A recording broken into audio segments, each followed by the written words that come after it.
and welcome to Cat Tutorials, or as I like to call it, Cat Does Maths. So today we're doing a short little video. I'm doing one question on changing the limits of double integrals. Obviously the same thing applies to triple and whatnot. So let's go. So say if you had a question like this, you have to double integrate 0 to 4 to x squared sinus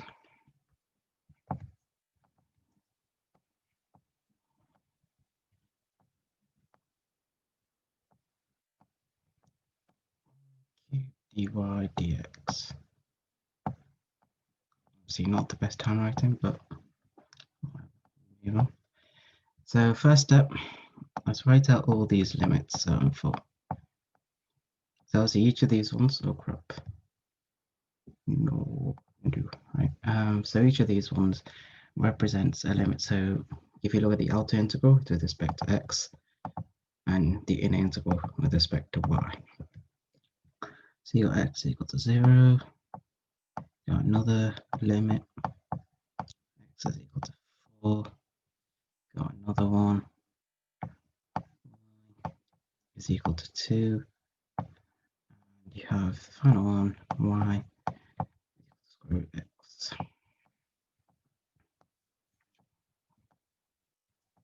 So if we were to plot these,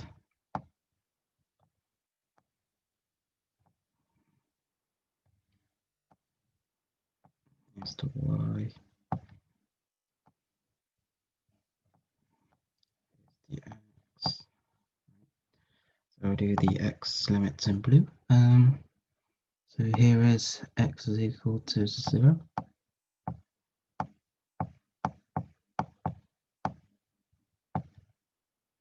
Here is x is equal to 2. Sorry, 4.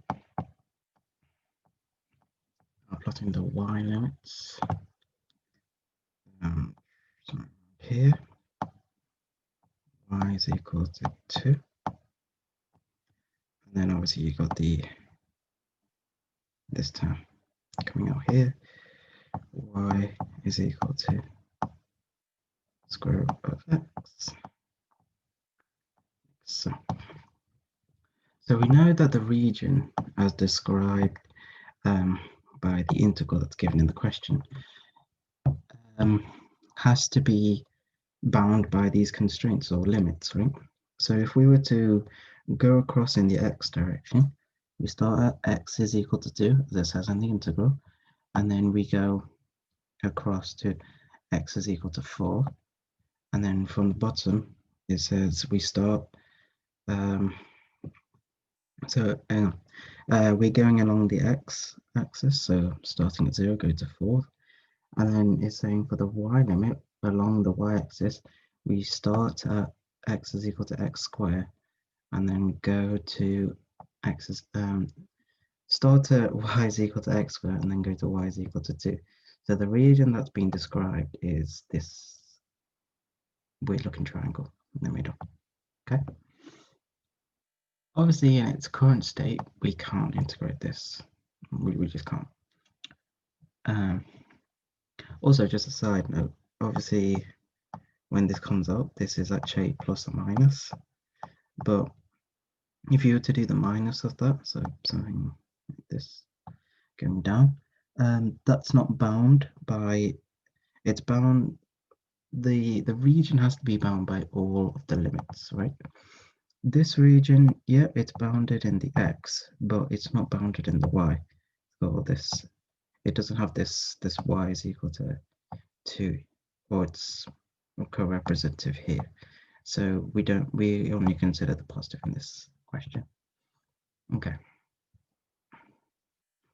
So somehow we want to change the limits.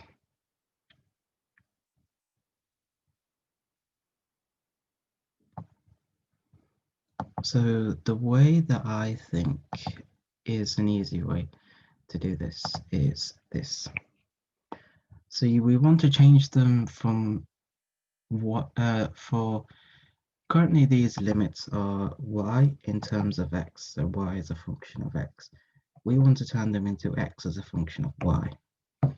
So we can do that by converting this one into x is equal to y squared.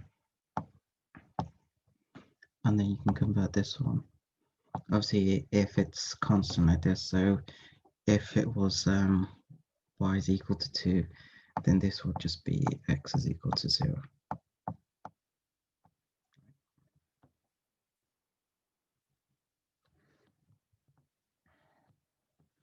Similarly here, you can convert the constant terms into constant terms of y by using one of these functions that we have. So for easiness, I'm going to pick this one.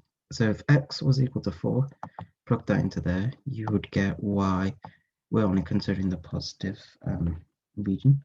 So y is equal to 2. And if x was equal to 0, obviously y is equal to 0. So you've changed the limits, but now you need to know which order to do the integration now. So again, we do the same thing. We plot.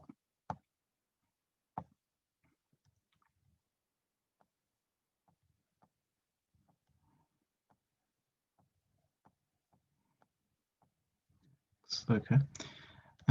So doing it in blue, this function y is equal to x.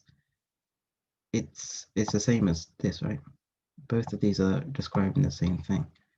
So on an xy plane, you can do the same graph, right? Something like this.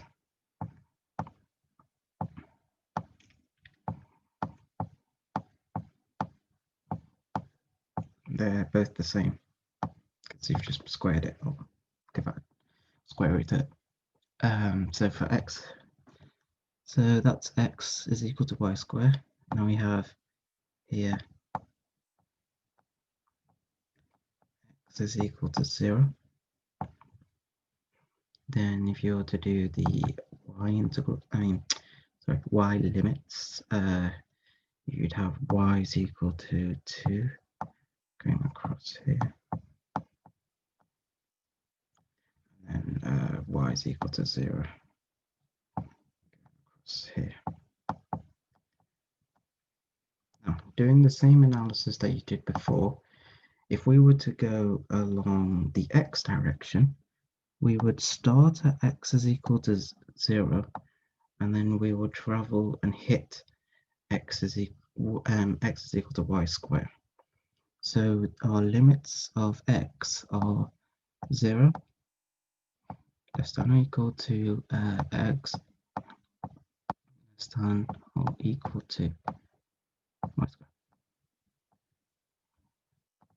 If you were to travel along the y direction, you would start at y is equal to 0, and then you would eventually touch y is equal to 2.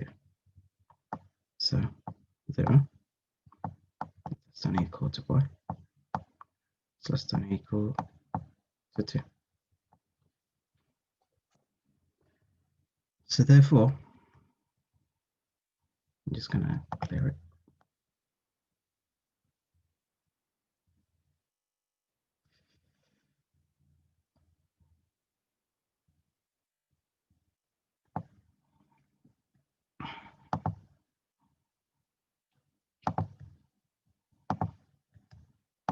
If I was to call this integral in question I can be represented from changing the limits as double integral from 0 to 2. Double integral 0 to y squared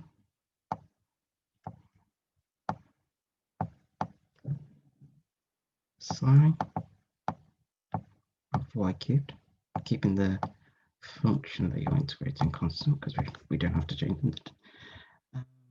Now you're integrating with respect to x, and then first, and then y. So now you can evaluate this because, it's dependent on x. The function is not dependent on x. So you get y squared sinus of y cubed. Perform a u sub, stuff. And eventually, this double integral evaluated will give minus a third cos of 8 minus 1. So hope that was helpful to you. Please like and subscribe. And yeah, hope you do well in your exams.